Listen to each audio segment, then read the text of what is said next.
শ্রদ্ধেয় অন্তর্বর্তীকালীন সরকারের মাননীয় প্রধান উপদেষ্টা 3 zeros কথা বলেছিলেন, আর আমরা এখন এই সরকারে বলি এই সরকারে 3 0 আছে, এটাও 3 zeros। সেটা হলো নাই, নাই এবং নাই।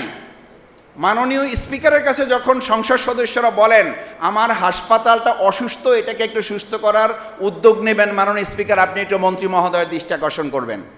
স্পিকারের জায়গা থেকে তখন তিনি বলেন আমার এলাকারও একই অবস্থা, আমি তো এটা বলতেও পারি না, আমি এমন জায়গায় আছি আমার তো বলারও সুযোগ নাই, আপনি আমার পক্ষে একটু বলে দেন, আপনাকে 1 মিনিট সময় বাড়াই দিলাম। This is scenario. এটাকে আমরা বলে থাকি সর্বাঙ্গে ব্যথা, ওষুধ দেবেন কোথায়। মাননীয় বিরোধী দলীয় নেতা তার সংসদীয় বক্তব্যের প্রথম অধিবেশনের কনক্লুশনে যখন বললেন দুটো জায়গায় আমাদেরকে একমত হতে হবে, শিক্ষা এবং স্বাস্থ্যে বাজেটে আমাদের অগ্রাধিকার দিতে হবে। মাননীয় প্রধানমন্ত্রীর বক্তব্য তো আমি সামনে থেকে শুনেছি, সামনাসামনি।